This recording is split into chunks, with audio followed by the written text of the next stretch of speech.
कृष्ण के प्रति अपने अनन्य प्रेम को गोपियों ने किस प्रकार अभिव्यक्त किया है। प्रश्न नंबर 6, कृष्ण के प्रति अपने अनन्य प्रेम को गोपियों ने किस प्रकार अभिव्यक्त किया है। यहाँ पर गोपियाँ अपने प्रेम को कृष्ण के प्रति अभिव्यक्त करती हैं कि हम मन से, क्रम से, वचन से श्री कृष्ण जी को ही अपनाए हुए हैं।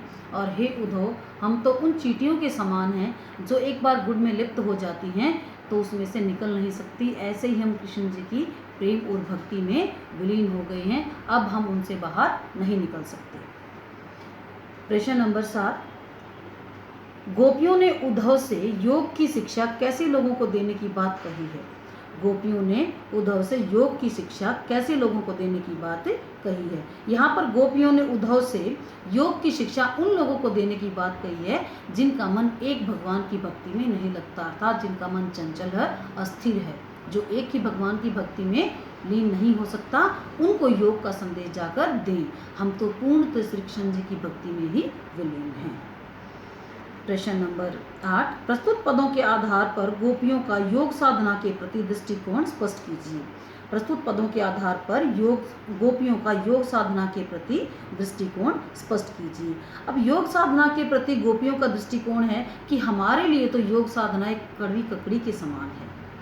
जिसने एक बार मीठे फल खा लिए हों वो कड़वी ककड़ी को खाना पसंद नहीं करता। ऐसे ही गोपियाँ यहाँ पर कहना चाहती हैं कि योग साधना हमारे लिए बहुत मुश्किल है और उन लोगों के लिए ये जरूरी होता है जिनका मन एक ही भगवान की भक्ति में लीन नहीं रहता। और हम तो कृष्ण जी के प्रेम में ही लीन रहती हैं और हमारा मन तो कृष्ण जी की भक्ति में ही लगा हुआ है। तो योग साधना की हमें कोई आवश्यकता नहीं है। योग साधना के प्रति उनका दृष्टिकोण एक कड़वी ककड़ी के समान है। प्रश्न नंबर नेक्स्ट, गोपियों के अनुसार राजा का धर्म क्या होना चाहिए। गोपियों के अनुसार राजा का धर्म क्या होना चाहिए। जब कृष्ण जी मथुरा चले जाते हैं और वह लौटकर जल्द से जल्द नहीं आते और गोपियाँ उनके विरह की अग्नि में जल रही होती हैं और वो उनके लिए योग का संदेश भेजते हैं, तो गोपियाँ कहती हैं कि श्री कृष्ण जी ऐसे कैसे राजा हो गए जो हमारे साथ न्याय नहीं कर रहे। अब गोपियाँ कहती हैं कि राजा तो वो होता है जो अपनी प्रजा के साथ न्याय करता है, न कि अन्याय। और कृष्ण जी यहाँ पर हमारे साथ अन्याय क्यों कर रहे हैं, अर्थात वो लौट कर हमारे पास क्यों नहीं आ रहे हैं। तो गोपियों के अनुसार राजा का धर्म होता है न्याय करना, न कि अन्याय करना। गोपियों को कृष्ण में ऐसे कौन से परिवर्तन दिखाई दिए जिनके कारण वे अपना मन वापस लेने की बात कहती हैं। गोपियों को कृष्ण में ऐसे कौन से परिवर्तन दिखाई दिए जिनके कारण वे अपना मन वापस लेने की बात कहती हैं। गोपियाँ यहाँ पर सोचती हैं कि जब कृष्ण जी यहाँ से गए थे, जब कृष्ण जी मथुरा गए थे तब वो हमसे मिलने का वादा करके गए थे, लेकिन अब वो लौटकर नहीं आ रहे हैं और वहाँ जाने के बाद उनमें बहुत ज़्यादा बदलाव हो गया है। उन्होंने राजनीति सीख ली है, वो राजकाज के कार्यों में इतना व्यस्त हो गए हैं कि वो हमसे मिलने भी नहीं आ रहे हैं। इसलिए गोपियों को उनमें परिवर्तन दिखाई देने लग गया है।